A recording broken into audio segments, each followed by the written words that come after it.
बोलिए श्री आनंद कंद भगवान की। परम पिता परमात्मा ईश्वरिक गुरु महाराज पूज्यवर पुरुर लेखापानी पड़ा আজি ডিব্ৰুগড় অন্তৰ্গত সন্ত সাধু আৰু তিনিচুকীয়াৰ পৰা আহি পোৱা সমূহ পূজনীয় সন্ত সাধু মহাত্মাসকল আৰু আজি ডিব্ৰুগড় অন্তৰ্গত চিংলি জানৰ মহান ফিল্ডৰ সন্মুখত এক সুন্দৰ মঞ্চত আজি আমাৰ গুৰুজনৰ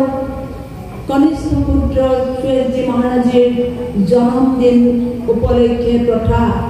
ভাৰতৰ স্বতন্ত্ৰ দিৱসৰ আজি উপলক্ষে যি মহান যুটীয়া যজ্ঞ এই মহান জ্ঞান যজ্ঞত ভাগ ল'বলৈ অহা সমূহ ভাগ্যৱানী ভক্তসকল আদৰণীয় জিজ্ঞাসু ভক্তসকল তো দূৰদূৰণিৰ পৰা অহা গণ্যমান্য ভাগৱত অনুৰাগী ভক্তবৃন্দ তথা কণ কণ মইনা মইনিকা আদি কৰি মানৱ উত্থান শিক্ষা সমিতিৰ বিভিন্ন স্তৰৰ গৰিষ্ঠ কাৰ্যকৰ্তাসকল যেতিয়া মানৱৰ দিন ভাললৈ আহে তেতিয়াই কি হয় ভগৱানে উদ্ধাৰৰ কাৰণে নানা প্ৰচেষ্টা চলায় চাওক যুগে যুগে অৱতাৰী মহাপুৰুষৰ লগে লগে আজিও এই ভাৰত ভূমিতে এই পুণ্য ভূমিতে যুগৰ মহান পুৰুষে অৱতাৰ ল'লে এই ভাৰত হ'ল ইতিহাসৰ পাতত গৰকা এক পুণ্যভূমি ভাৰতবৰ্ষ এই ভাৰত দুষ্মন্ত শকুন্তলাৰ ঔৰসত জন্ম হোৱা ভৰত ৰজাৰ নামৰ উপৰি এই ভাৰত ইতিহাসৰ বুকুত আজি জিলিকি আছে এই ভাৰততেই মহান বীৰ বীৰাংগনাৰ জন্ম নহয় ঋষি মুনি তথা অৱতাৰী মহাপুৰুষৰ এইখন পুণ্যভূমি ভাৰত মাৰ জন্মভূমি এই দেশতেই হৈছে সেই ভাগৱত অনুৰাগী ভক্তবৃন্দ কথিত আছে যে ভাৰতবৰ্ষত পুনৰ চৰাই উৰে তো আজি আমি এই গুৰুজনাৰ অসীম কৃপাত আমি আজি জ্ঞান চকুৰে গম পাইছো যে আত্মাৰূপী প্ৰাণ পক্ষী আজি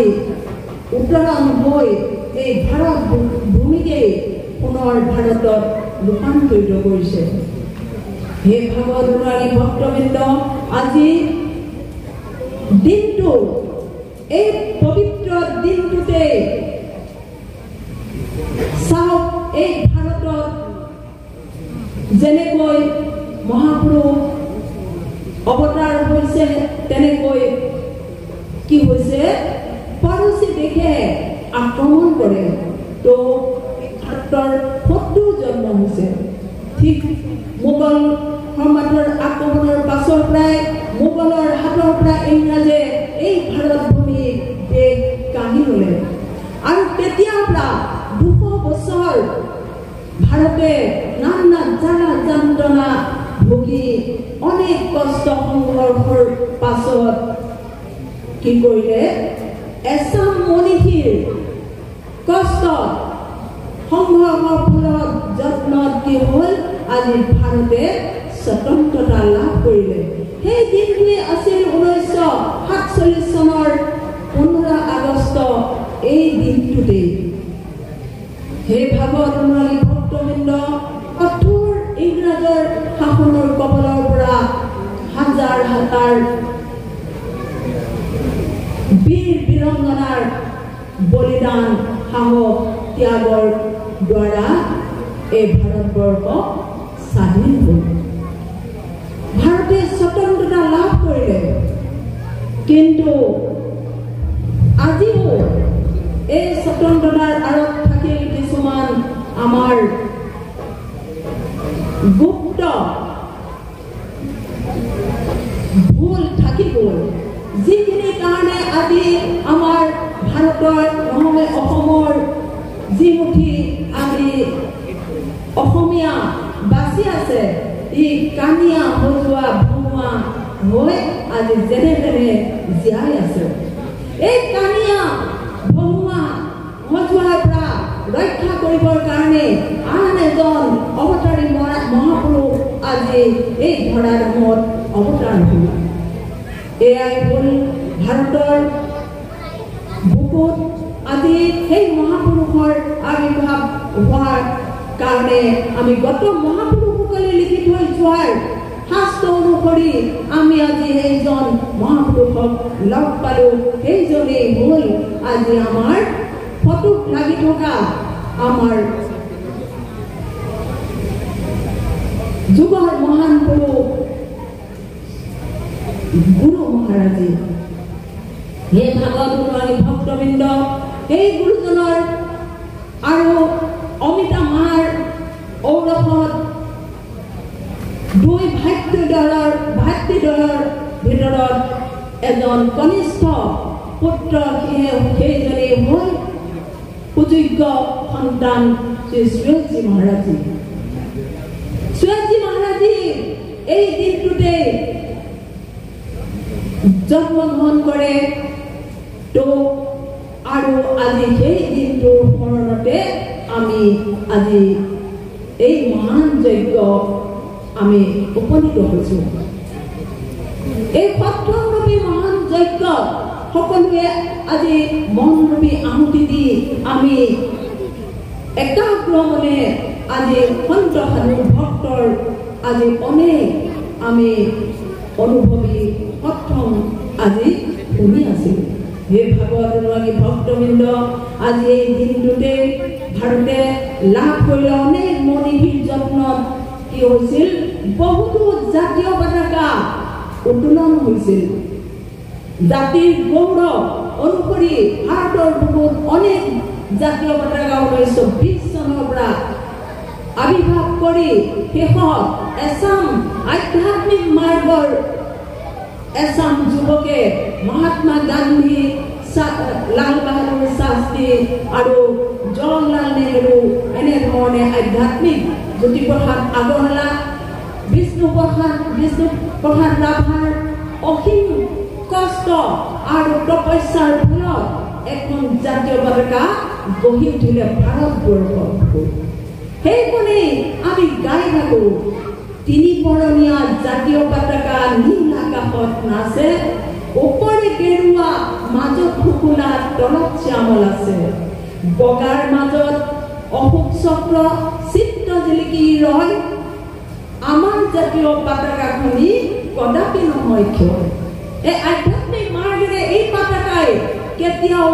কি হয় এই মলিয়ন হ'বলৈ নিদিয়ে ই চিৰদিন জিলিকি ৰ'ব অসমৰ নহয় ভাৰতৰ বুকু সেইকাৰণে এই জাতীয় পতাকাৰ মূল উদ্দেশ্য হৈছে আধ্যাত্মিক আৰু বৌদ্ধিক প্ৰগতিৰ লগে লগে মানৱৰ জীৱনৰ প্ৰগতিৰ লগে লগে উন্নতি শিখৰত উঠা আৰু আধ্যাত্মিক মাৰ্গেৰে উন্নতি হৈ উন্নীতকৰণ হৈ কি হয় মুকলি আকাশৰ আজি নাচি থাকে আজি গুৰু মহাৰাজে যি জ্ঞানৰ দৰবাৰত সন্ত সাধুৰ সৃষ্টি হৈছে যি দৰবাৰ আজি ৰচনা কৰিলে ই এখন সত্য দৰবাৰ ই আধ্যাত্মিক দৰবাৰ এই আধ্যাত্মিক দৰবাৰৰ লগত আজি সেই জাতীয় পতাকাৰ সম্বন্ধ আছে হে ভাগৱত ভক্তবৃন্দ আপোনালোকে অনুভৱ কৰক যেতিয়া মানৱে সত্ৰম শুনি আস্থা আৰু বিশ্বাসেৰে দৰবাৰত সেৱা কৰিবলৈ আহিব তেতিয়া তলৰ সেউজীয়া অংশটোৱে মনৰ সৌন্দৰ্য আস্থা বিশ্বাসক আজি তাকেই বুজায়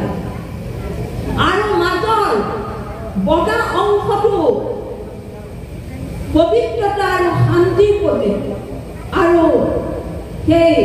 বগা পবিত্ৰতা আজি গুৰু মহাৰাজে বগা বস্ত্ৰ দি আমাৰ সন্ত সাধুক আজি বস্ত্ৰ দান কৰি দৰবাৰত দেশৰ কাৰণে আগুৱাই যাবৰ কাৰণে আজি লোক প্ৰচাৰৰ কাৰণে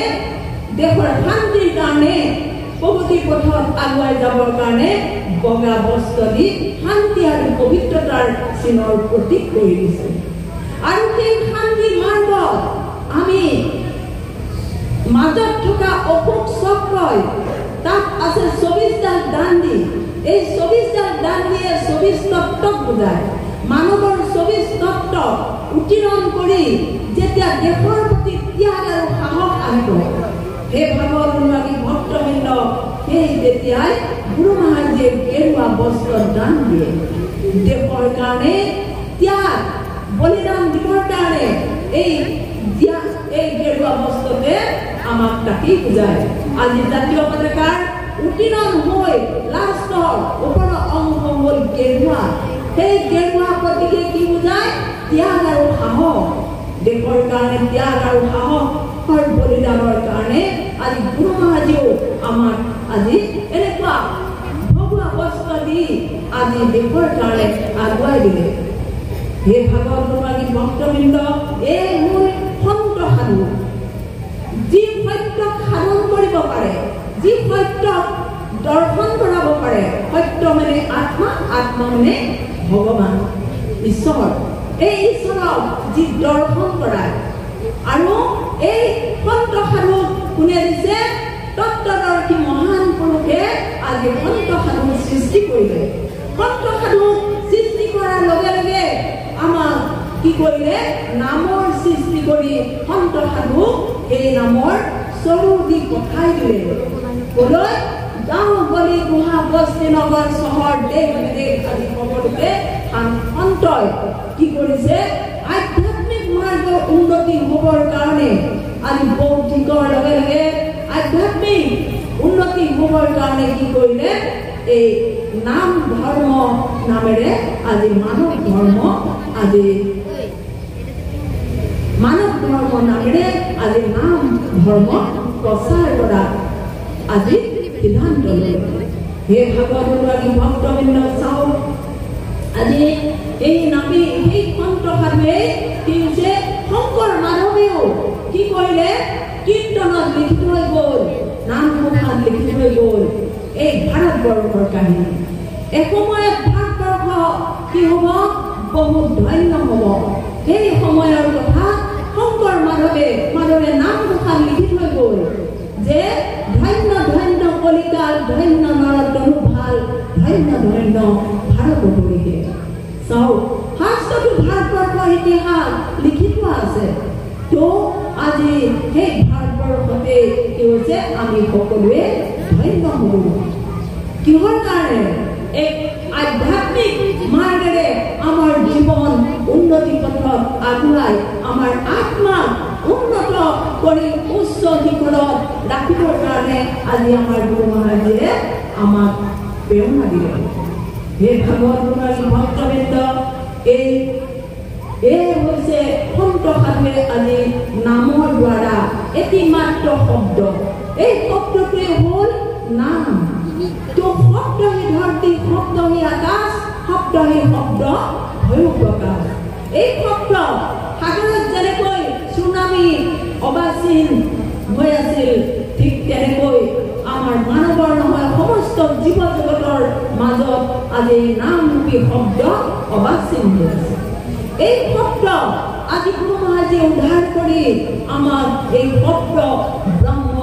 আমাৰ মানৱক আজি সকলোকে কলিযুগত সকলোকে নন নাৰী আবাল বৃদ্ধ বনিতা সকলোকে নাম ধৰ্ম আজি দ্বাৰা আধ্যাত্মিক মাৰ্গেৰে মানৱৰ জীৱন শান্তি আৰু প্ৰকৃতিৰ পথত আগুৱাই যাবৰ কাৰণে আজি গুৰু মহাৰাজে অসীম যত্ন সহকাৰে আগবাঢ়িছে। আজি গাঁৱে ভূঞে নগৰে চহৰে সন্ত সাধুৱে আজি এই নামৰ দ্বাৰা আজি আধ্যাত্মিক মাৰ্গেৰে মানৱৰ জীৱন কল্যাণ সাধন কৰিছে। হে ভাগৱত অনুৰাগী ভক্তবৃন্দ, সেই নামৰূপী শব্দ ব্ৰহ্ম ক'ত আছে? সকলো জীৱৰ লগত লুকাই আছে। এই লুকাই থকা শব্দ ব্ৰহ্ম আজি উদযাপন কৰি সন্ত সাধুৰ দ্বাৰা আজি সকলোকে জনাই আছে। যি শব্দ লগত আছে, যি শব্দ ব্ৰহ্ম, যি কৈছে শব্দহী ধৰতি, এই বৃহৎ ব্ৰহ্মাণ্ডখন ক্ষুদ্ৰ ব্ৰহ্মাণ্ড ৰূপে সকলোৱে ঘটে ঘটে লুকাই আছে। আৰু এই নাম চাওক, এই নাম হ'ল শব্দহী ধৰতি। এই নাম উচ্চাৰণ কৰা নামৰূপী শব্দ প্ৰথমে যেতিয়াই আমি য'তেই উচ্চাৰণ নকৰোঁ, আমাৰ হৃদয়ত কি হ'ব? এই বৃহৎ ব্ৰহ্মাণ্ডখন ক্ষুদ্ৰ ব্ৰহ্মাণ্ড ৰূপে ধৰতি মা ৰূপে আমাৰ হৃদয়ত আমি দেখা পাম। আৰু এই শব্দহী প্ৰকাশ বুলি কৈছে। এই শব্দ যেতিয়া আমি ভক্তি শ্ৰদ্ধাৰে আমি এবাৰ মাতিম, এই শব্দত কি হৈছে? লুকাই থকা আকাশ, আমাৰ হৃদয়ত আকাশ সৃষ্টি হৈ যাব। আৰু এই শব্দ এবাৰ মাতিম আমি শব্দহী ধৰতি, শব্দহী আকাশ, শব্দহী শব্দ ভৈৰু প্ৰকাশ, অনেক সূৰ্যৰ 7টা সূৰ্য পোহৰৰ সদৃশ আমাৰ হৃদয়ত আমি দেখা পাওঁ। এই ভাগৱত অনুৰাগী ভক্তবৃন্দ চাওক, কলিযুগ সেইকাৰণে ধন্য বুলি কৈছে যে আজি চাওক, যি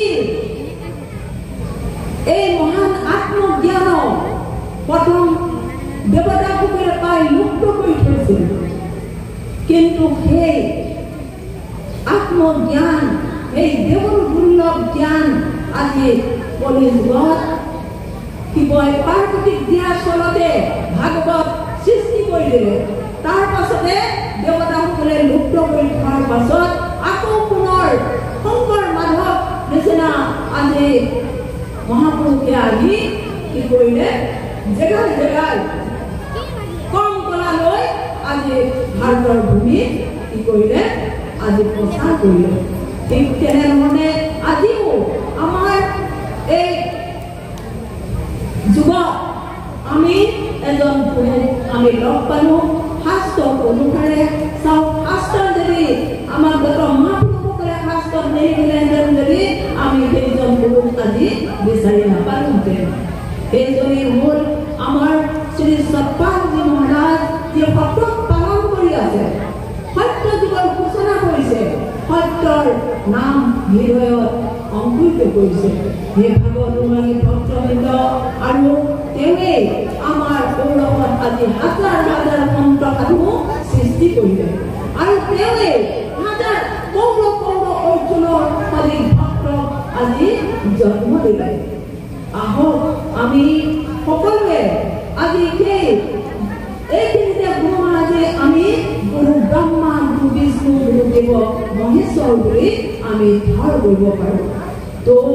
আহক আমাৰ মাজত সেই গুৰু মহাৰাজে সৃষ্টি কৰা সন্ত সাধু, আমাৰ